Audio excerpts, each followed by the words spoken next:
I'm sitting here with Steven Sahyoun, and we've, how long has it been? A year and a half, maybe? We've kind of been back and forth. You had me on your show to talk my stuff with tendons. Yeah. Then you had me on again, and we just went back and forth, I guess, in DMs trying to figure out what's going on with tendons, like Achilles, Patellar, recently elbow tendons.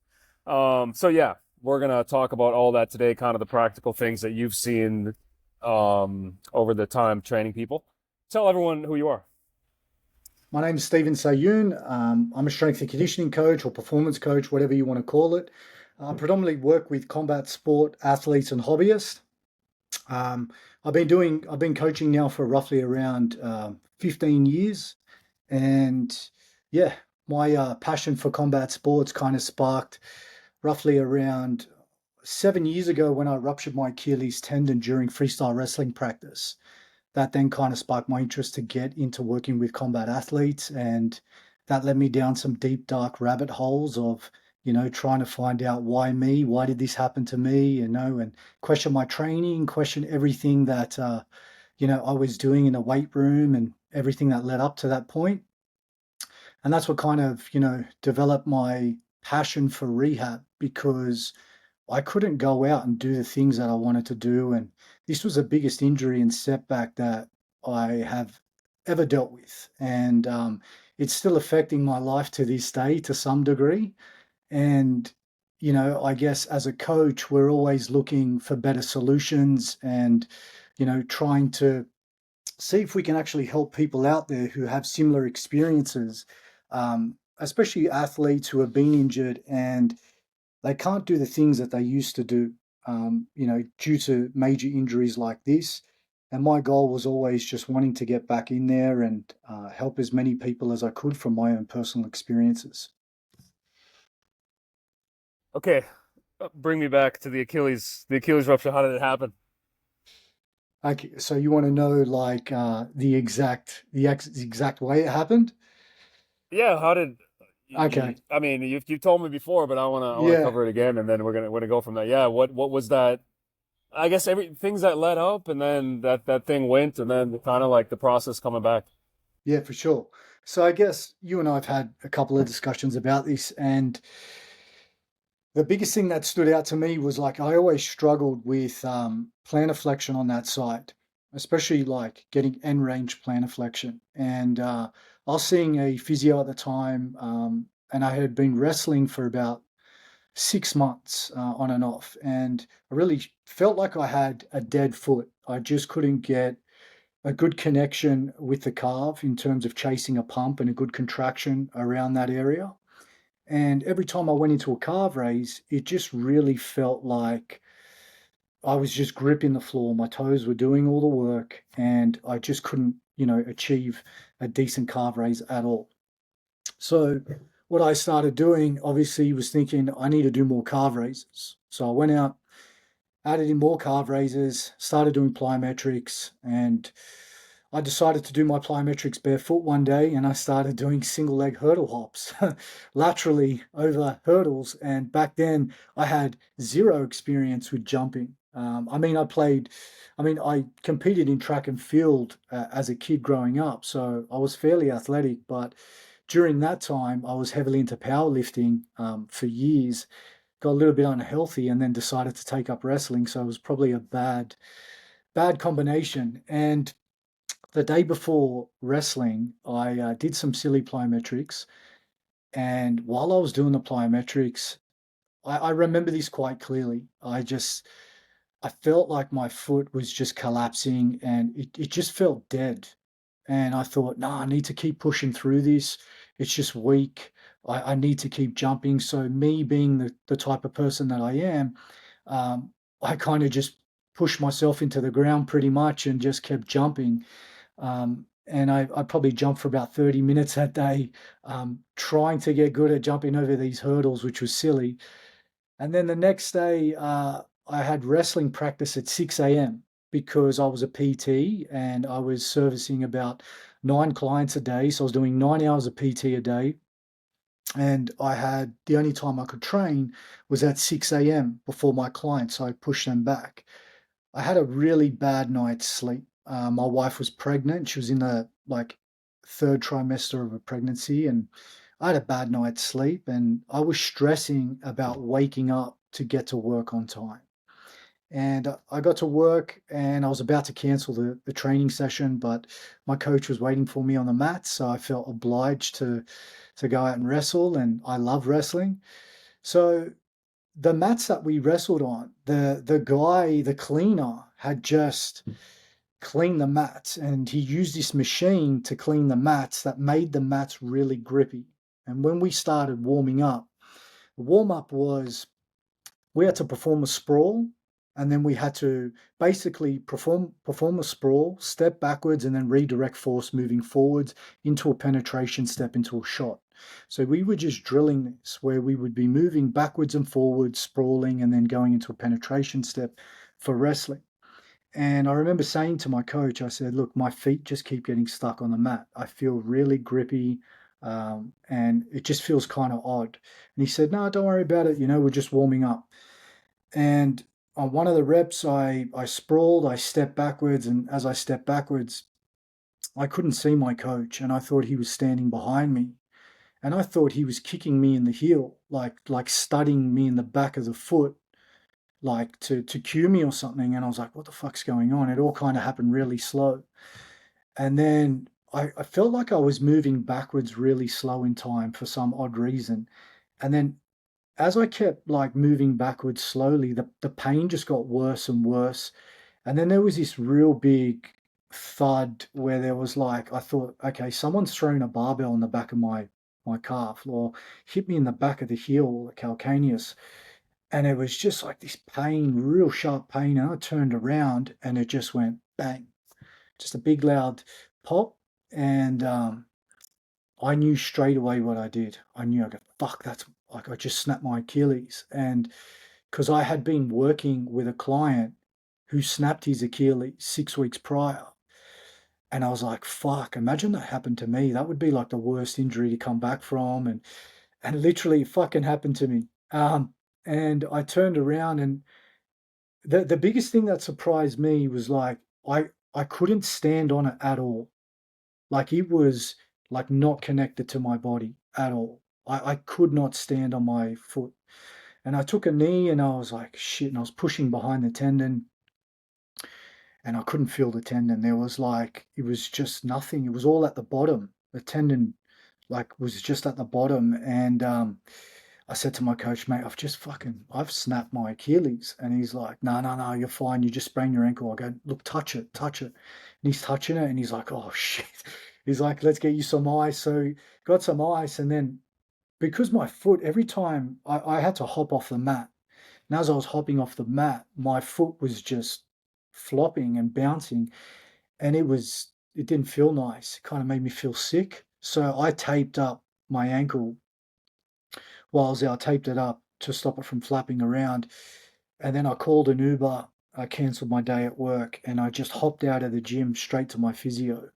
And he laid me on the table and did a Thomas test and where they squeeze your calf just to see if they get any movement. And goes, look, I'm pretty confident that you've snapped it. And then they're poking around at the tendon, and then they're bringing in more physicians and they're taking photos of it and videos and they're poking around. I'm like, man, just stop poking at it. It's killing me. Just get me out of here. What do I need to do? So they sent me off to go get a scan. I could only get booked in for an x-ray at the time. And when they scanned what they could, they saw loose bone, and they put me in a cast where it's plantarflexed so that the ends can kind of meet. They put me in a cast, then I booked in to see a surgeon the next day. But that whole process, me and my wife were driving around for 8 hours, like to the physio, to get a scan, to come back to the physio, to book into the surgeon. And she was pregnant.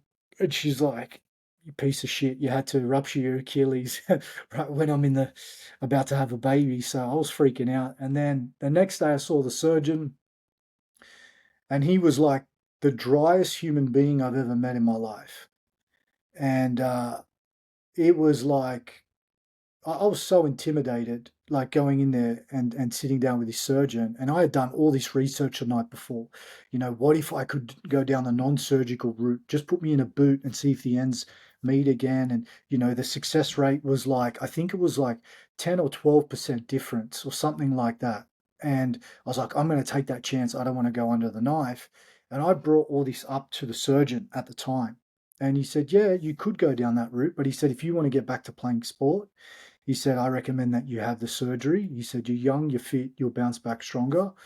That's still not the case. And when he wouldn't even get an MRI, nothing. He just looked at the tendon and felt around, poked around, and he looked at the scan. He saw the loose bone and he said, look, that could be old bone, it could be new bone. He said, we don't know, but I can get you in today, like in 6 hours for the surgery. And I turned to my wife and she's like, just get it done so you can start the rehab process. And I was like, yeah, all right, let's get it done. So after the surgery, he said to me it was torn in a Z, like a big Z. And he said you definitely needed the surgery. It was quite messy in there. And he removed the loose bone as well. Yeah, and then the rest from there was history. It was a pretty poor rehab experience where I wish, not wish, but had I known what I know now, I would have definitely, gone down a different route in terms of the rehab process. I'm curious on the way before you said you were doing plyos or calf raises and it was like your toes were gripping. Why was Yeah, that? Yeah, because I've seen that. I've seen that in guys, a few guys, where like it just looks bad that they don't have any maybe midfoot. The midfoot ain't working well, so like they have to grip with the toes. And I don't know if yeah, it's a few cases, but I'm like Achilles issues, Achilles ruptures, and some of them. Yeah, why did you have that? Was it just on that one side? yeah, it was just on that one side. And I wasn't aware of it until, like, I've got skinny calves, right? And I wasn't aware of it until when I started wrestling, I was like, okay, I need to start changing the way that I'm training. I need to start working on areas that I usually neglect. And I had just gotten back into like some extensive low level sprint work. I wanted to be a little bit more dynamic, and I just started incorporating a lot more calf raise work. And when I was doing my calf raises, I just felt like I couldn't get a pump on that side, and my toes were doing all the work. And what I've experienced now is trying to keep the toes long, but don't worry about getting max plantar flexion, or use 2 feet to get into max plantar flexion and then slowly take one leg away. But focus on driving the ball of your foot into the floor really hard and trying to wiggle your toes and keep them relaxed. And I found that the contraction that I get through the calf is something I've never experienced before. And I've been doing that a whole lot more.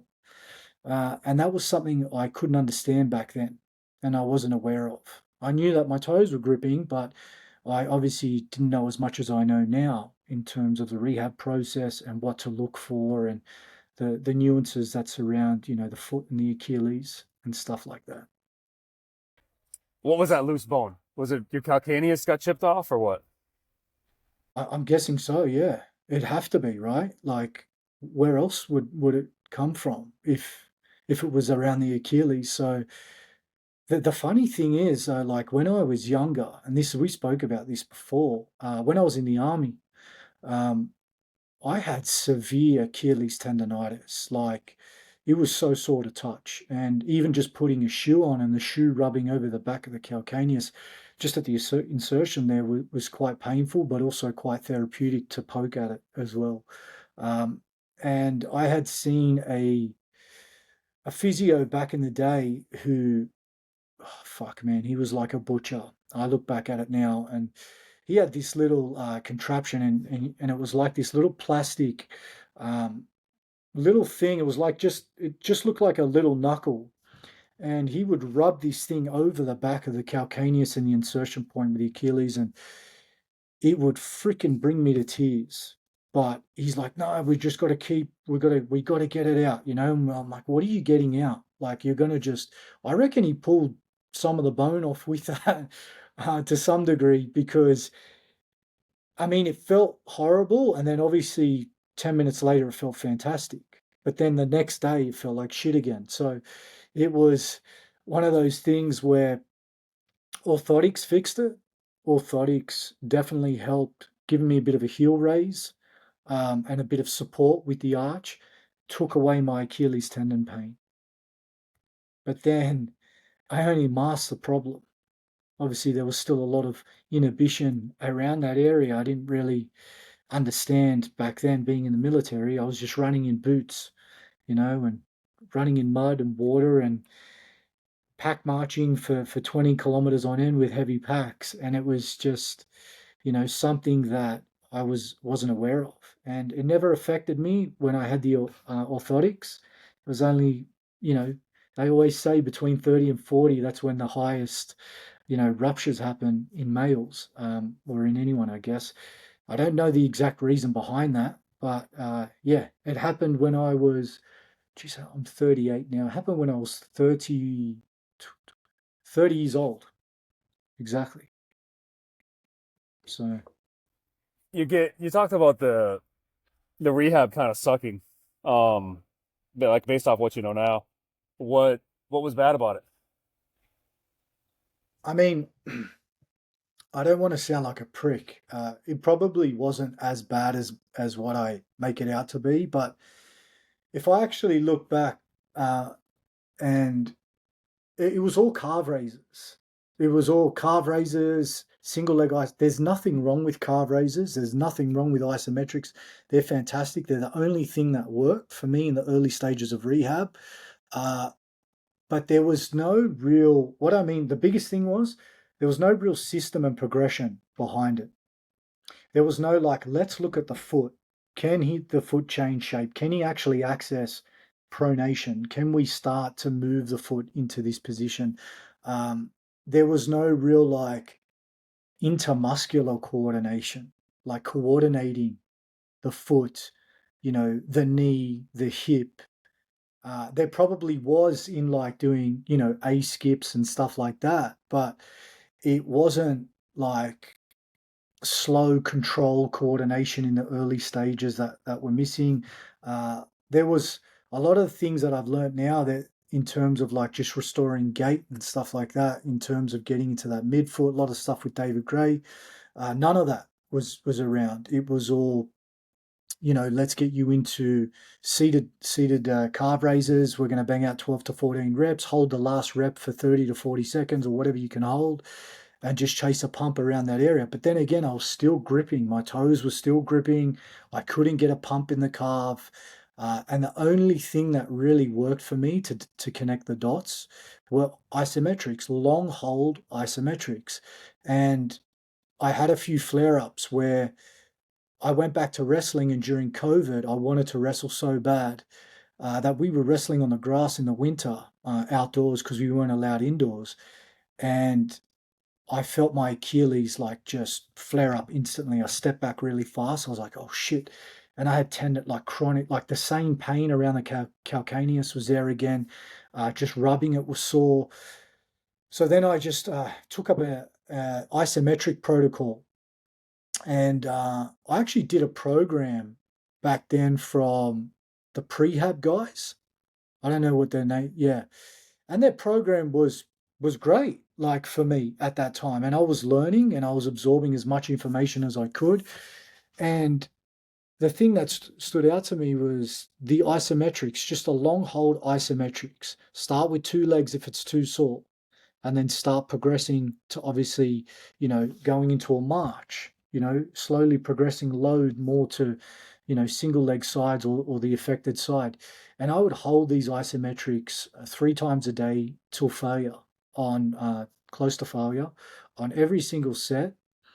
And I use red light therapy a lot, and I use the Graston. And I know some people aren't a fan of the Graston. And I got a barbell into the back of my calves, and I rolled my feet out of heat. And I walked a lot. Walking was quite therapeutic as well, for the Achilles. And that seemed to work just with reducing inhibition and getting rid of some of the pain.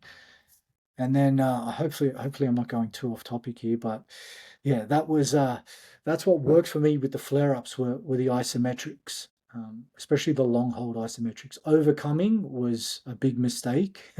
Trying to do overcoming isometrics too soon, that pissed it off even more. In the early stage or when it had flare-ups. So right now, overcoming isometrics are like my number one thing for the Achilles. Yeah, we'll probably come back on this Achilles, but I wanna we got a Yeah, lot of things to talk about. But we yeah, we might. Your experience, you've had patellar tendinopathy too. What's been your experience with that? Like what are the things that have worked that haven't worked? Because it's not like you didn't rupture your patellar tendon, you just had the patellar tendon pain. So yeah, were there similarities with that and the Achilles? yeah, definitely. I mean, I don't want to sound like I'm this old broken man. I just feel like I've just got shit genetics and I trained really hard. I feel like I was in the army and I did some stupid things. And as a kid, I had Osgood-Schlattis, where I've got really like a lot of bone on the front of the knee as well. So me getting onto my knees, kneeling on my knees, doesn't feel very comfortable, especially in BJJ and things like that. So when I was in the military, I when I started getting into CrossFit, what happened was I rolled my ankle in the military where I fell into a pothole and I had a Mag 58 machine gun and we were doing a stores carry and an exercise. We were out bush for a month at that time and it was at 4 o'clock in the morning and I fell in a pothole and I snapped two ligaments in my ankles, a loud pop. And I kept going on the ankle for another 4 kilometers because I had to finish the course or I'd get back squatted. And I got to a checkpoint and the nurse had to cut off my boot because it was like swollen my ankle. And she said, "No, you're done. You can't finish the course." So I rolled my ankle really bad. And then me wanting to get out of rehab platoon from the military, I was like, "No, no, it's fine." And I started running on it 3 weeks later, and it was fucking killing me. And I remember that the PTI we had, he was like, "Don't try to be a hero, mate. Just stay in rehab platoon and rehab this thing properly." And I didn't like the guy. I just wanted to get out of there because I wanted to go and be posted in Brisbane with all my mates and I wanted to get on a tour. And I missed all that because I was stuck in this rehab platoon with all these broken guys around me who were like getting discharged and were unfit. And I was just like sneaking into the gym, fucking training my ass off to get out of rehab platoon. And I got into CrossFit and I got into, as you know, with CrossFit, there's a lot of high rep squatting under fatigue. There's a lot of high reps of everything under fatigue. And I think just the repetition of not having good dorsiflexion on that side and being able to move well, I developed patellar tendonitis on that side, a very angry patella on the left side. And it got to the point where all like back then, this would have been when I was 23. I'm 38, so 15 years ago before I started coaching. Uh, I This patella tendon used to give me a lot of grief to the point where all I did back then was rock tape it. That was the thing, rock tape the patella tendon and roll out your quads and loosen off your calves and stuff like that. It was all soft tissue approach. No one knew anything about isometrics or was doing anything about isometrics or understood the rehab process. And until I stumbled across a chiropractor by the name of Damien Benson, who worked with professional golf players, tennis players, and he used to dry needle my quads in a way that would fucking no one could dry needle like this guy. Instant relief. I had instant relief, and he said, "You need to load this thing." That's what he said to me. He goes, "I want you to go into the gym and I want you to load it." He's like, "It's going to hurt for a couple of reps, but I want you to load it." And I was like, "Okay, cool." So I started loading it. It'd slowly get better. And then we'd start introducing like more high velocity based movements where we do tall to short landings. I know people aren't a big fan of tall to short landings, but they were a big part of the early stage of getting me back to dynamic movement. That pissed off the tendon. Didn't really notice much difference there, but it only really started to subside when I actually took time off CrossFit and I stopped doing CrossFit and transitioned into powerlifting. And when I transitioned into powerlifting, at that time, I was a very shitty squatter. I've always been a shit squatter. I'd consider myself a wider individual who's better at hinging, and I competed in bench and deadlift. That's all I did, and I didn't squat because I was shit at it. And that's probably the best my knees ever felt during that time. They feel great now, but since I took time off actually loading the thing and just probably working things around that area, I started to feel better where I incorporated, a lot more single leg work as part of my accessories and training more like a powerlifter slash bodybuilder at that time. And that's what kind of gave me the biggest relief around the niche, around the patellar tendon. Now, I obviously lost a whole heap of athletic qualities. I became a real stiff mover. I gave up a lot of external things such as running and jumping and staying athletic and doing all the good things that I used to do in order to sacrifice numbers on a barbell, but my knees felt good.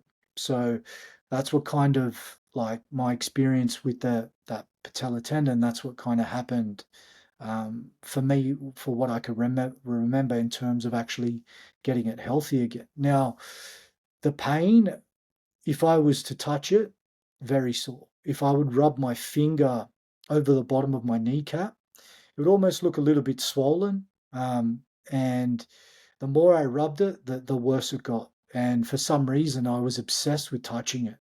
Like, I was like, oh, if I touch it and it feels good, I'm going to be all right today. Like I should be fine. I can get through training.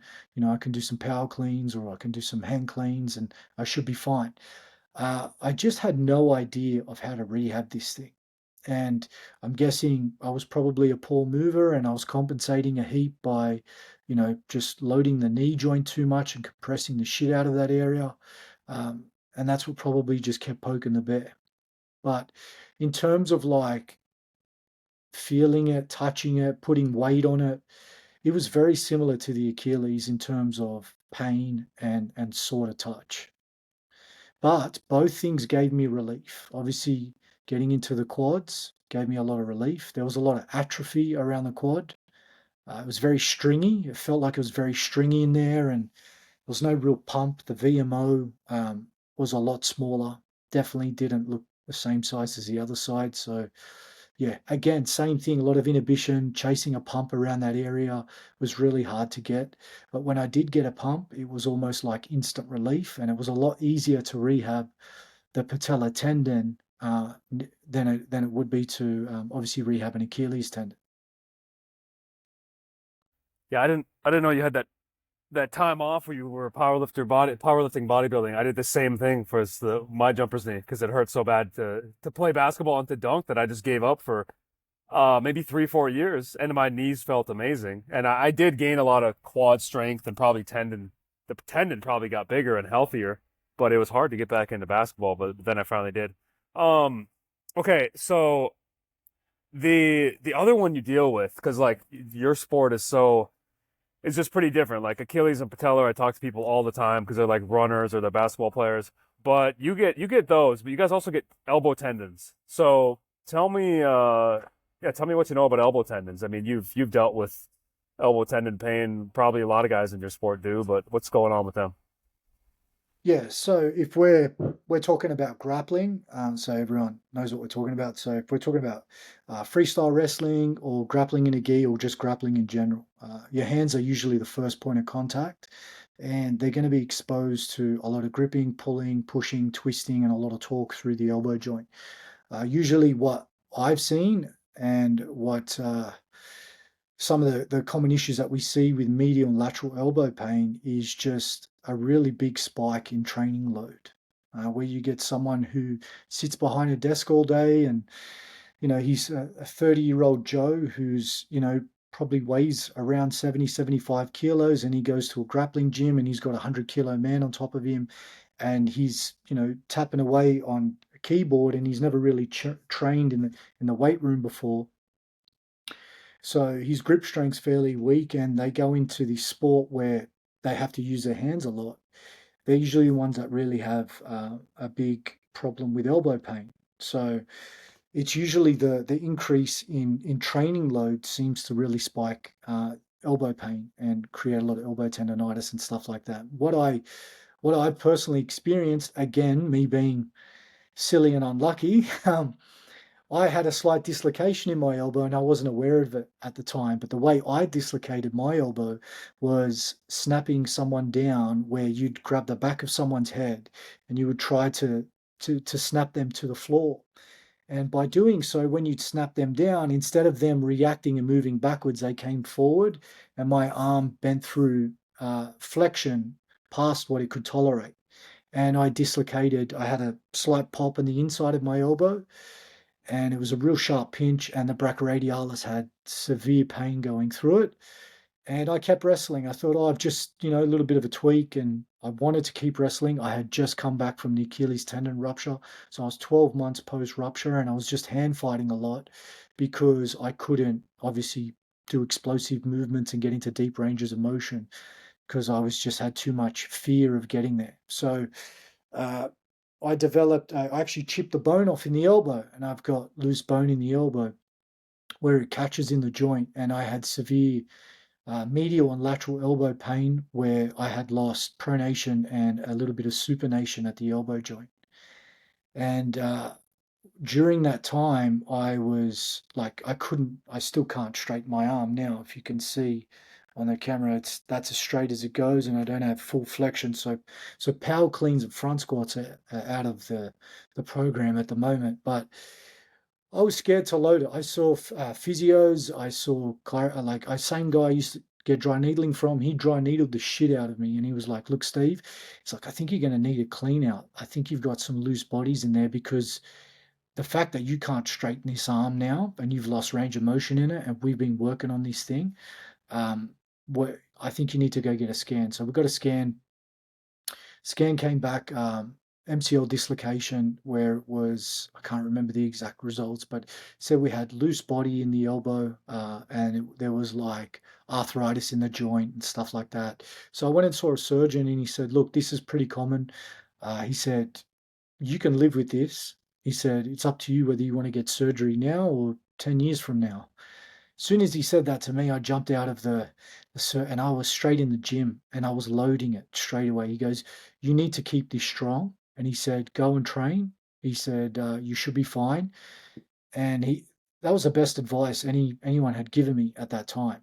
And I got in there, and the first thing I did was isometrics just with plate grabs, pinch grips. I thought, okay, how can I load this arm so it doesn't get small? Because I was worried about losing size on that arm, and as well being, a trainer and stuff. And I was like, I'm just going to train my grip really hard. I'm just going to grab things and I'm going to traction it and see if it feels nice. So I'd grab plates every day till failure, and I would, you know, start grabbing them at high velocities. I'd just hold, dumbbells. I would hold sandstone blocks, anything that was a different width to give me a different sensation through the fingers and stuff. I really found that gave me a lot of relief in the early stages of rehab. I wouldn't even call it early stages of rehab, just in my actual, exploration of dealing with day-to-day pain, just so I could enjoy my quality of life and keep training. I pushed through the pain, and 9 times out of 10, when I pushed through some pain, slight pain and discomfort, I came out better on the other side. It was obviously the fast jerk movements that forced it back into flexion were the ones that pissed it off the most.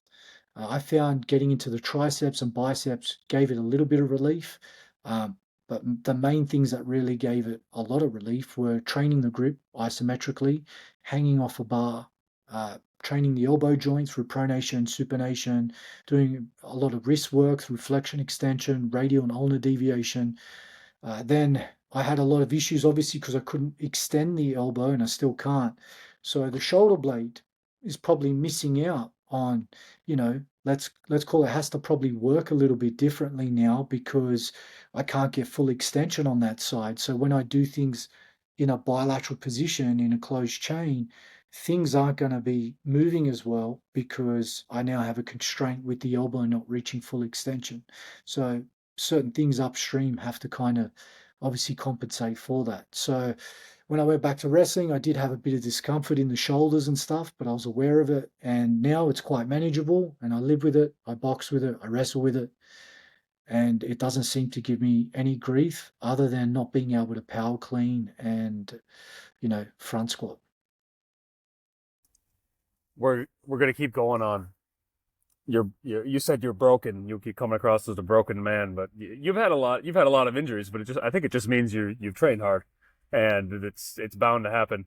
Your most recent was the adductor. You had an adductor tendon tear, right? Um, Yeah. yeah. Tell me about that. So, yeah, I guess another freak injury. So I had strained the right adductor, and this is this adductor pain that I had was diagnosed as a sports hernia from grappling.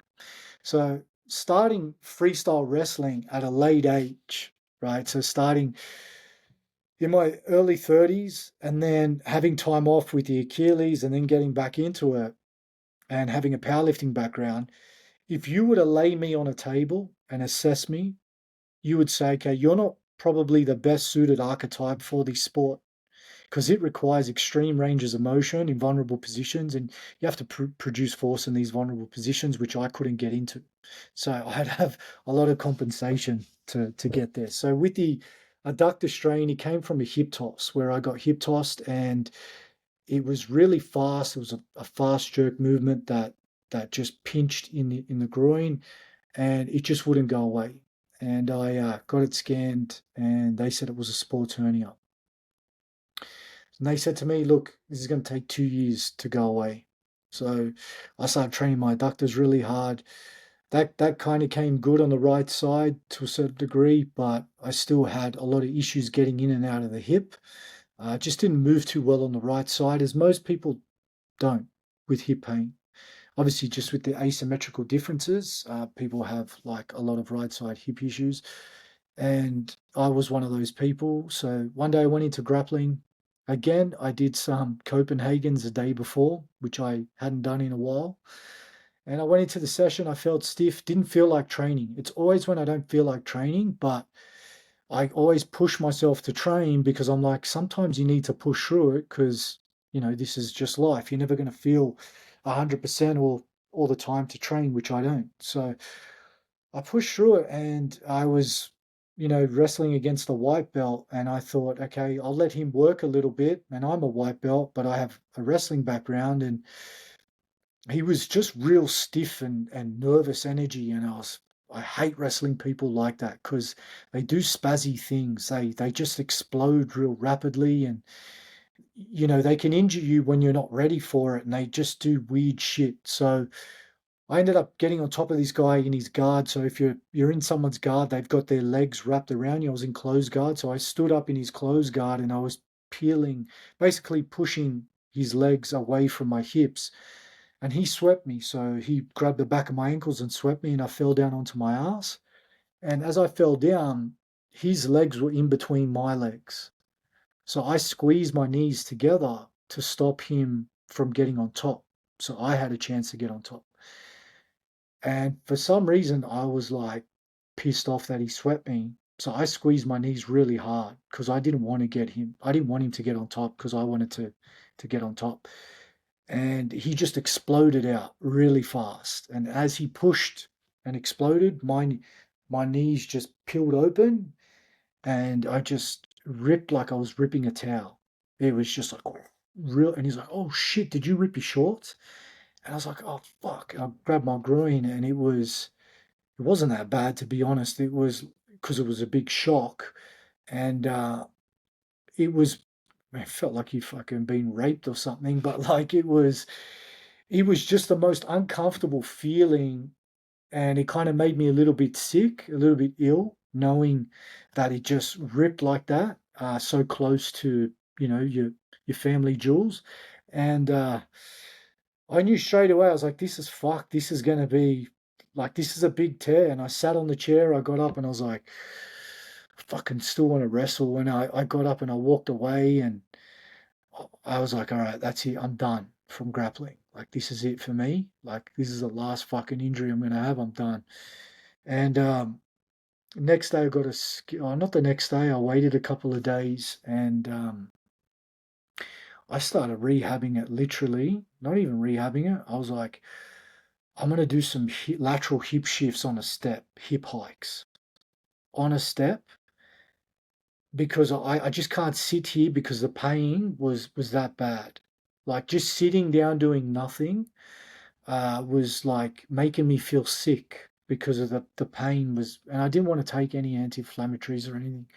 So I just stood on one leg. I just stood on one leg and I'd stand there with isometrics, like literally 6 hours later. And then I'd stand up on a step and I'd just hang and drop my hip to one side and start moving my hip. I'm going to work everything around the joint just with closed chain stuff and see if I can get the hips moving. And honest to God, like I'd have 20-30% relief straight away. And I was like, I know there's a biological healing process that you need to adhere to, but no one knows your body better than you. And if something feels good, keep doing it. And I did. I literally just stuck to fucking what felt good and I did it. And I rehabbed the thing myself. And I think I'm like 4 or 5 months post rupture and I feel great. And I stuck to what felt good to me and I kept loading it slowly and reintroducing things and started just exploring with different exercises as I started to feel better. And a week later, I was black and blue from the knee all the way, all over my groin, up everywhere. Genitals, everything was black and blue. And I freaked out. I was like to my wife, I'm like, shit, I think fucking something's happening here. Even my, like, this sounds weird, but even the testicles were swollen. And it was that bad of a tear. And then when I sent you the report, they wanted to investigate further. They wanted to send me off for an MRI report to see if any retraction had taken place with the tendon. And I was like, nah, if I can actually walk, I'm okay. Like I'm not gonna go get surgery for this. And I had spoken to physios who had dealt with his injury before, and they said the surgery is never successful. Uh, People still have a lot of issues with it. Just try to rehab it yourself. And I did. And I just started, going back to the basics. And I had a rough idea because I had rehabbed the right hip. So I just did that on the left. And funny enough, you just start doing things in the weight room and you start exploring. You're like, okay, what's going to make this feel good? And I just started trying things. And I started writing a list of exercises that felt good. I'm like, okay, that's going to be my low stim work in the weight room. And literally a week later, I was doing kickstand trap bar deadlifts with, 120, 130 kilos. And I was squatting a week later with a landmine. And I had this, black and blue tendon and it was torn and the adductor longus was torn. And I was like, man, this isn't too bad. And I feel like me being aggressive, not aggressive, but me wanting to stay fit and healthy and stay as close to the original goal as possible and rehab this thing as best I could. Maybe I didn't respect the biological healing process, but I let pain dictate a lot of the stuff that I was doing. And it was like, okay, what can I tolerate? What can I actually tolerate? And it was just me working through what I could tolerate. And that seemed to be okay. And the most painful thing I had was sleeping. Rolling over in my sleep was the most painful thing ever. But then, as soon as I got out of bed, I kept moving and I kept doing I trained every single day while I had the injury. The next day, I was like literally in the gym every single day, 7 days a week. And I was doing something. I was lower upper body, and I just rotated that template. Got on the air bike, got on the ski erg, battle ropes, whatever I could to stay in shape during that time. I did just to keep so I didn't blow out. And this was it was a partial tear of the adductor longus, right? So it was a high And grade. So the adductor longus muscle was a high grade 2 tear, and then it was a high grade. I can't remember, but it was one of the adductor tendon. right up on the adductor tendon. I don't know the exact result. And yeah, it was a high grade two. The silly thing about the grades, the way they grade tendons, is a high grade two could be anything. Could be a low like snip of a tear, or I think it was like a 10 or 15 mil tear or something. I can't remember. So it was a fairly big tear, and they said that it was pretty much almost, had there been retraction and a complete rupture, obviously a grade three or more, or whatever it is, but it was just borderlining grade two, grade three. And it was the tear, was it at the bone tendon junction or was it at the muscle tendon junction? Or Bone, you don't remember. it was at the bone. Okay. So it was at the bony end, and then it had the adductor longus muscle was torn as well. Now, when Yeah, I because touch the it, you'll love this, right? Now, when I touch it, it's soft and pliable to move, right? It can move. It's not like a steel fishing rod anymore. But like this only changed when I started doing a lot more. Like I started getting the cable now, and I'm swinging my leg into adduction, like with heavy load dynamically, long hold isometrics. I'm doing Copenhagen's adductor bridges, getting a lot of length through it. Now it feels soft to touch, and it's the best it's ever been. But in the early state, well, I'm talking over only even 4 weeks ago, when I'd lay down and I'd feel the tendon, it was like a thick steel rod, like a month ago. And the actual feel and look of it and the size of it has changed dramatically since I've started training my adductors directly hard, like doing a whole heap of open chain stuff on the cable, doing a lot of abduction, adduction, flexion, extension, all of that stuff, and it's changed massively. oh, okay, these let's run back to these tendon issues because I guess we got your story with the Achilles rupture, patellar tendon, adductor tendon, the elbow tendon. But when you're working with people, you see with Achilles tendon pain or maybe Achilles rupture, people coming back. Yeah, what is your process like? Is it very similar? I mean, you've went through it yourself, probably the trial and error has been yourself. So how are you helping people when they're coming back from Achilles issues? Yeah, so I've got a guy now. I haven't had too many, but I've had about three or four in the past. I've got a guy now who's 5 months post surgery, extremely scared to leave the ground. So at 5 to 6 months, I was introducing pogos. I was leaving the ground, and I didn't feel confident. And this guy at his stage now, we I went through and had a look, assessed him to see how he moves, and it was like looking at the same person. He had the same calves like me.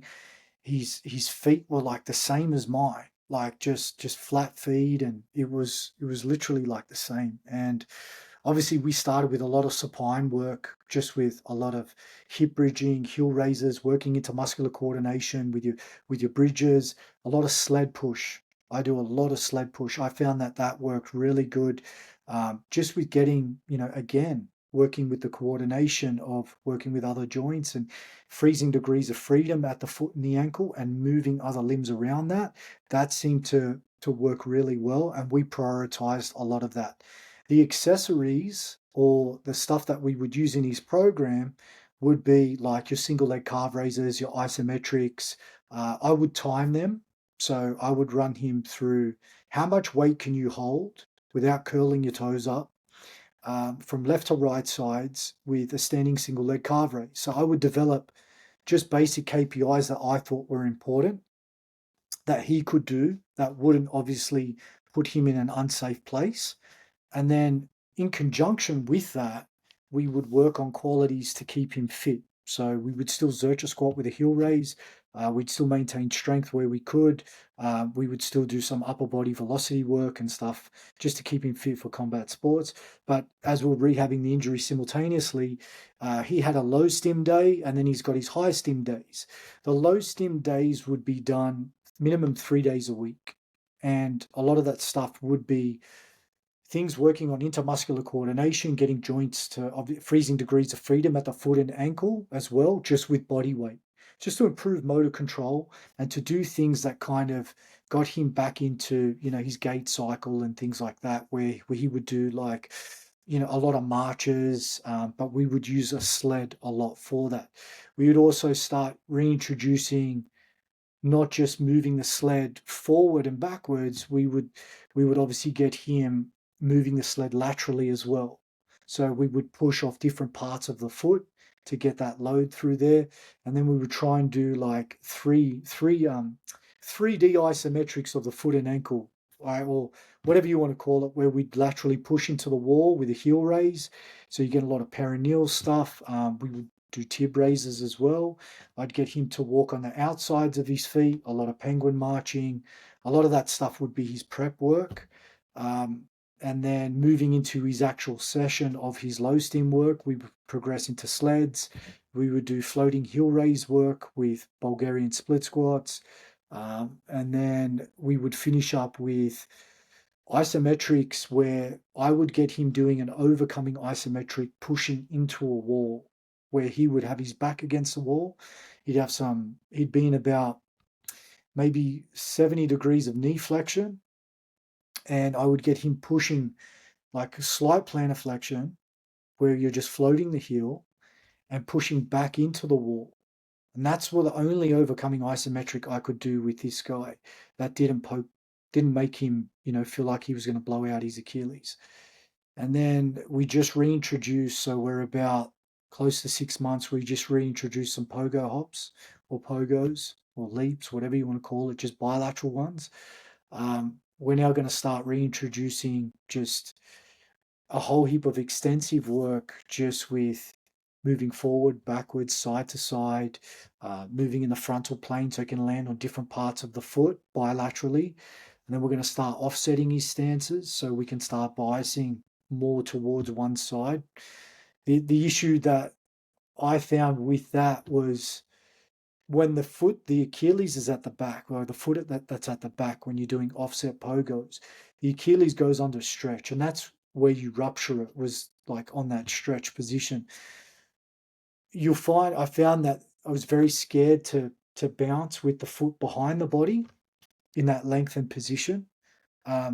So we can do that assisted, where he holds onto a bar, and he does that assisted where we're starting to reintroduce dynamic movement. The deep tier stuff, we do a lot of that, where we do more oscillatory work, where we would just get him obviously just bouncing on that front leg in a split stance. This is all coming into his program in the next coming weeks. So every session he does, he uploads his videos, and then I overlook the way that he's executing the movements, and then he provides me feedback on how he's feeling. So I need to respect the biological healing process. I'm going off personal experience here and what he's telling me and what he feels comfortable with doing. And I'm just guiding that to obviously facilitate the rehab process. Now, there are certain KPIs that I think we should be working towards, that I think are important. And each week we try something new, and I start building into getting closer towards, okay, I want to get him into some overcoming isometrics. I want to start progressing him into more dynamic movement. And how do I know he's going to be ready for that? So I have to start drip feeding it in with obviously just variations that have constraints in place that aren't obviously going to overload him too soon. And simple things could be, okay, let's increase the weight in the sled. Let's get you obviously more choppier steps with your sled movements. How can we actually progress what we're doing? Let's use a lower heel raise on your Zercher squat. Let's, just simple things like that, where we could go, okay, let's use a heavier dumbbell on your isometrics. Let's see if we can start holding a longer isometric in this position, and let's start using heavier dumbbell, just increasing load and intensity through the Achilles to get some heavy eccentric load through there. Let's do 2 up 1 down heavy eccentrics on your calf raises, and they're just based off what with rehab, I feel like you can have the perfect plan, but not everyone progresses the same way. And there's no like set rule, but I do think having a framework around rehab or around Achilles tendons and stuff like that is important, but you need to be able to deviate off it based on the feedback and what you're seeing, the way they're actually loading these positions. And with him, we will make weekly adjustments to the program. So we've just reintroduced pogos, as I said. So next week, after this week, depending on how he travels, I will look at trying to reintroduce some more dynamic movement and some more testing in that week where we may look at, okay, let's see how many reps you can do with a calf raise between left and right sides. Film it from the back. I want to and film it from the side. I want to see what's going on with the toes, the foot, plantar flexion. I want to see how you're doing the calf raises so I can see if there's any compensation taking place. Yeah, makes a whole lot of sense. I was gonna go on Patellar and Adductor, but we got a few minutes. Yeah. Because so I guess we both kind of have to go. But I talked with you a few days ago about all this, and we didn't actually get to a lot of the questions. But your stories, I think, there's a lot of insight in the injuries you've had tendon wise. But you talked to me about elbow tendons because up until like 2 weeks ago, I had a conversation with Mike Carroll, Fit for Golf, and I just did a podcast with him about elbow tendons. Very similar, it sounds like, to Achilles and Patellar. But his population is like old golfers that have so much time off and they have metabolic issues, and then they just spike their training load, and that's how they get it. What are you seeing with the elbow tendons? And this is kind of, I guess, I don't know if this is recently kind of a passion of yours because there's really not much out there for people dealing with elbow tendinopathy. No, there isn't. There definitely isn't. I'm extremely passionate about the elbow and grip training. In terms of what I'm seeing, like with working with grapplers, it's a combination of lateral epicondyle and medial elbow pain. So it would be golfers and tennis elbow, right? Tennis being on the outside. And what usually happens is we have to obviously take time away from grappling because that's going to poke the bear. You have to take time away from things that are going to make the matters worse. Uh, I usually found that performing isometrics and performing this one exercise that I had a client who had elbow pain and he didn't tell me about it. He walked into the gym one day and he had this flexi stick and it was just this rubber freaking looks like a dildo thing, right? It's this rubber flexi stick, and he's grabbing it and he's twisting it. So he's getting flexion and extension on one side, and then he's creating a whole lot of torque, and he's taking one elbow joint through supination and adduction as he's bringing his elbows in towards his body.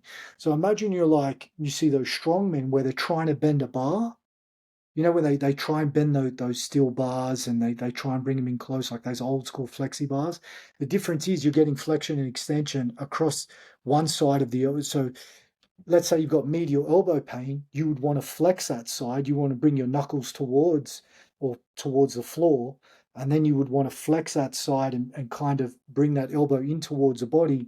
And that would load the medial part of the elbow joint. And we were getting tremendous relief with that one exercise. And I tried it, and I had tried it with my chip bone off, and my elbow cracked instantly. It just cracked, and I instantly got more range of motion in the elbow joint. And I was like, okay, this is something I'm going to add. And it kind of, if you think about it, right? Like, when do you ever get flexion, couple joint actions like that when you're doing your rehab with elbows? It's very rare that you get that. And I'm like, well, what if people don't have a flex stick? How can you recreate this, without a flex stick? So I'd get people to do it with towels, and I would perhaps get them to do it with a towel or a rope if they had a battle rope lying around, something that gave them a bit of, resistance. And I was getting them to do this before grappling just to get everything nice and warm and to reduce pain and inhibition. And over time, we started to get a lot of improvements with their grappling pain and performance. Now, that wasn't just the one thing that we did. Obviously, in the weight room, we were still training the hands, the grip, but also looking at the shoulder joint, looking at the neck as well. Like I think a lot of elbow pain can get misdiagnosed from the neck. Obviously, you've got a lot of stuff that runs up, a lot of nerves that come from the neck all the way down, that run down the arm, that can obviously create a lot of elbow pain, especially with around the brachyradialis as well. And I'd look at it from a full spectrum. And it's like if you were to look at a knee, someone like you work with patellar tendons, right? And someone's got knee pain, like the first thing you do, right, you want to reduce pain and inhibition. So you're going to load the knee joint because you want to keep the tendon healthy. And obviously, you want to promote the healing process and create better buy in with your clients and athletes. But you also want to look at the elephant standing in the room. If they're a shitty mover or things aren't moving well, there's things that we need to pay attention to for long-term success down the rehab process. So in that case, you're going to look at the foot, you're going to look at the hips, you're going to look at the ribs, and you're going to see how this individual moves, because rehab's not an isolated action. And it's the same thing with the elbow joint. I found that you have to look at it all. You've got to look at the shoulder blade. You've got to look at, the range of motion within the shoulder, the flexion, especially with like going through external rotation and internal rotation of the actual shoulder.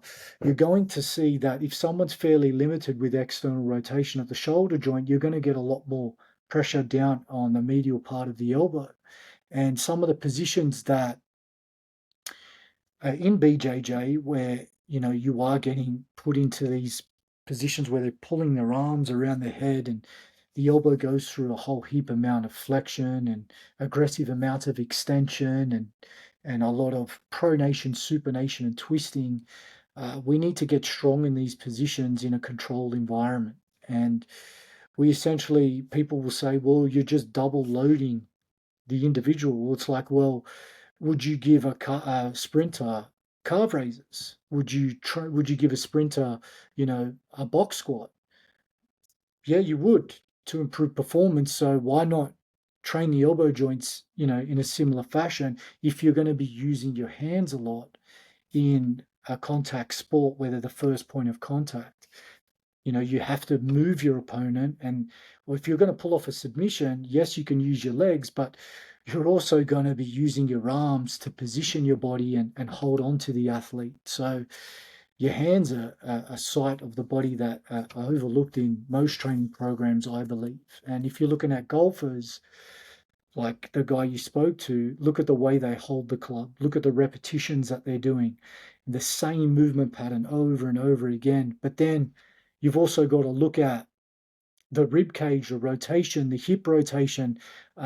Can they actually bring their arms across the body to achieve a decent swing, or are they having to bend at the elbow joint, or are they, when they're striking the ground, you know, uh, do they have enough pronation and supination through that elbow joint? So there's a lot of things that you need to look at with the elbow that I think go far beyond just, can this individual internally and externally rotate their elbow? Can they flex and extend their elbow? There's a lot more to it. And I think the lowest hanging fruit, if someone is dealing with elbow pain, is to train your grip. If you've got really chronic elbow pain, you don't want to bend your elbow, you don't want to pick things up. And the easiest way to get some load through that elbow, because tendons love load, and we need to load the tendon as soon as we can, or get some load through there to promote the healing process, is grip something. Just pick something up and hang your hand by the side of your body and just take it close to failure, and just do 3 sets of that twice a day and start there, and then start building into other isometrics that focus on the wrist, where you would work up closer, flexion and extension of the wrist, because your flexors will cross the elbow joint, the extensors will cross the elbow joint. Then start working above that. Look at the shoulder, look at the neck, then finally go to the elbow. If you have severe elbow pain, so it's like you've got a sore adductor, right? Or you've got a sore knee. It's so fucking sore. Or if you've got someone who's got an ACL issue, right?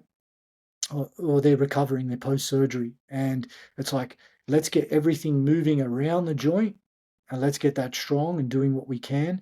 And let's focus on what we can from a pain perspective at the joint. And I think that that is just, I think being injured a lot gives you a lot of experience with that approach. And I think if I approach that the same way with especially clients who I get a lot of meniscus issues with BJJ, a lot of meniscus tears, and a lot of bucket handle clean outs. Like I know they're not a major invasive surgery, but they've had that bucket handle tear for 2 years. They've had so much inhibition and atrophy around that area that they move like shit on that side. So first thing we do, like straight after surgery, is get the hips and feet moving if we can, like as much as I can. And then I start reintroducing isometrics and getting a lot of just a good pump around the quads. And it's the same thing with the elbow joint. Like they're not going to want to load the elbow. They're not going to want to pick something up. There's a lot of inhibition there. So how do you reduce that inhibition and how do you improve just general movement so that they're not overloading these areas? Because you know that they're going to be able to move their shoulder without pissing off the elbow.